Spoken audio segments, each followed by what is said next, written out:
Bonjour à tous et bienvenue sur AutoZone Réunion pour l'essai de cette citadine très populaire à La Réunion. Alors pourquoi populaire? Tout simplement parce que c'est le véhicule le plus vendu sur notre île, le champion donc de La Réunion, la Peugeot 208 de seconde génération, sortie en 2019. Aujourd'hui en 2024, elle connaît un petit facelift et une remise à jour technique et technologique.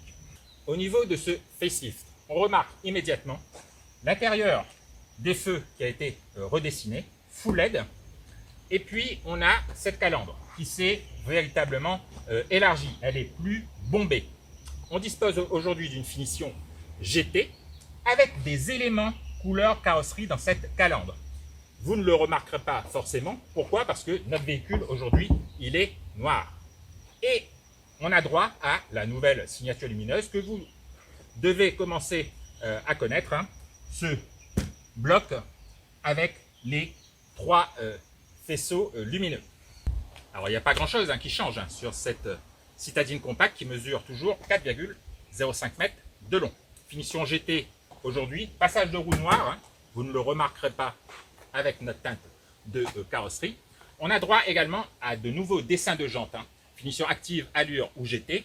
Alors nouvelle jante de 16 à 17 pouces. Aujourd'hui, on dispose des 17 pouces. On a également le petit emblème GT au niveau du montant C. Et il faut savoir que Peugeot lui offre deux teintes supplémentaires avec le jaune Agueda ou le gris Selenium. Alors, sur la 208, toujours ce gros béquet en deux parties. Mais qu'est-ce qui change véritablement au niveau de ce postérieur? C'est l'inscription Peugeot, écrit en plus gros sur ce bandeau noir. On a également la signature lumineuse qui évolue, qui n'est plus en oblique, mais qui devient horizontale avec trois barres à LED.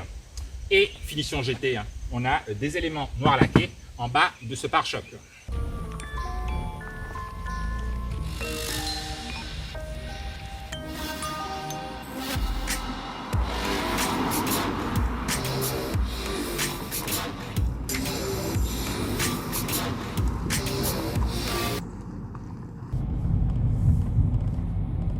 Alors bienvenue donc dans cette 208 facelift. Cette ambiance, on la connaît déjà très bien pour ce véhicule qui est sorti en 2019. On va vous afficher immédiatement tous les équipements de cette finition GT. Bien évidemment, cette 208 s'est améliorée avec le temps. Ce qu'on remarque immédiatement, nous, c'est cette instrumentation 3D de série sur la finition GT. Mais également, maintenant, c'est l'écran de 10 pouces de série. Alors, en définition SD pour la finition active, et puis là on est en HD puisqu'on est dans la finition GT. Allure au GT, ce sera du HD. Pareil pour la caméra, on dispose de deux caméras grand angle, avant-arrière à 180 degrés, et la qualité, elle s'est véritablement améliorée. On a également voilà, la navigation voilà, panoramique, c'est comme dans le 2008. Voilà, pour revenir, c'est la petite touche du bas à côté des aérateurs. Pareil pour les ADAS, c'est en bas, et pour la clim également.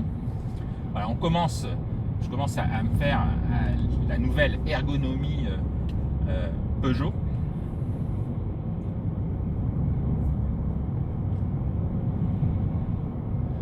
Et on peut paramétrer bien sûr ces widgets, tout comme l'instrumentation.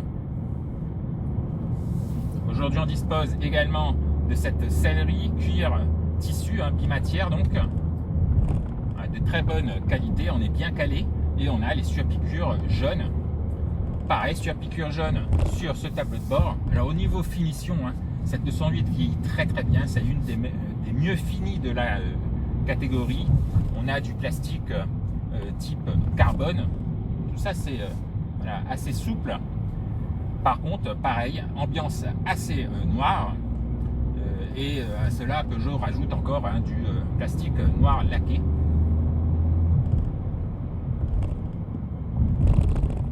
Alors comme je suis grand, la position high cockpit, moi ça me dérange pas, hein, parce que je baisse un tout petit peu le volant et j'ai vraiment une vision sur mon instrumentation. L'habitabilité, ça n'a jamais été le fort de cette 208. Quand on a une personne aussi grande à l'avant, aussi grande que moi, effectivement, le passager arrière, voilà, il va plier un peu les jambes. Hein. Par contre, le coffre, il cube un bon 352 litres, ce qui est dans la bonne moyenne.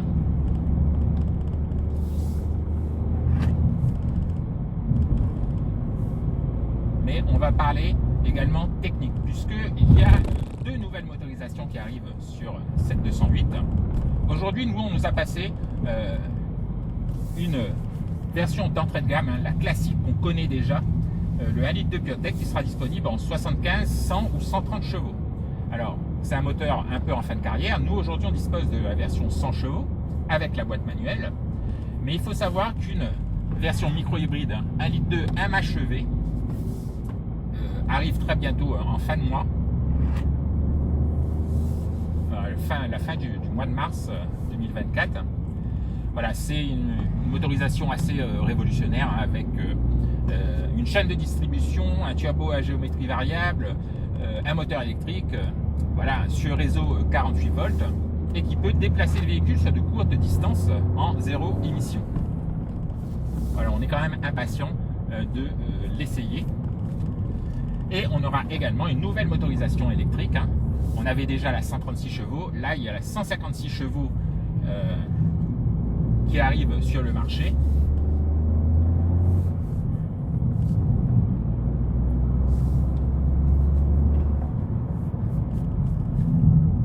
Alors, ce PureTech 100 chevaux, moi, je ne l'avais jamais essayé.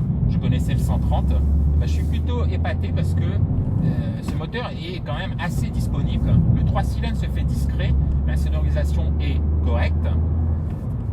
On n'a pas de problème de couple et on a une boîte qui est ultra douce, que je trouve bien étagée également.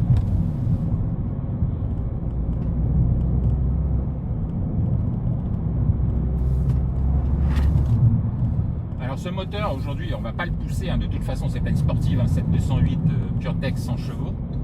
Pourquoi? Parce qu'on n'a que à peine 200 km au compteur. Donc voilà, on va le laisser se rôder assez tranquillement. Et là je suis dans des rampes, je suis en troisième et voilà, le moteur relance quand même dès 1800 tours minute. Donc au niveau agrément, c'est quand même pas mal. Et là où une Peugeot nous épate habituellement, c'est effectivement au niveau de sa tenue de route. Comme on est bien chaussé, sur cette finition GT, voilà, c'est impossible de faire véritablement bouger cette caisse.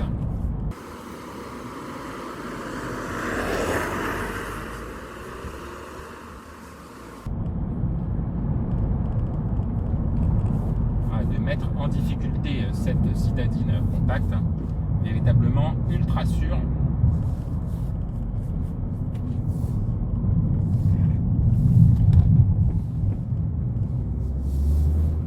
Alors on ne se pose pas trop de questions parce qu'on sait que ça ne va pas, voilà, sous-virer ou survirer.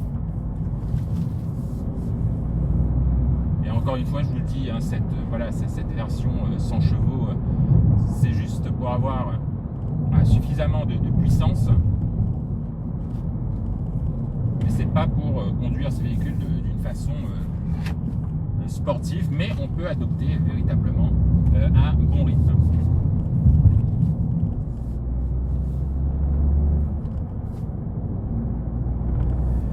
Alors comme on va avoir 3 jours pour tester ce véhicule, hein, je vais vous mettre, voilà, à l'écran ce qu'on a consommé justement au bout de cet essai.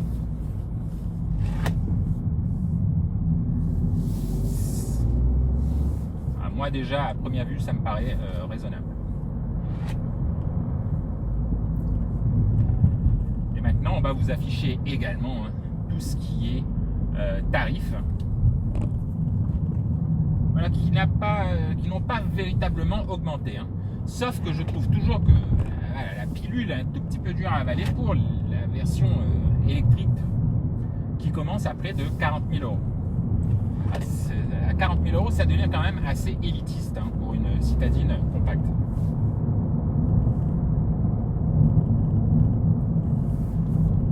Voilà, c'était un petit essai de cette Peugeot 208 facelift. Nous, on vous dit à très bientôt sur AutoZone Réunion.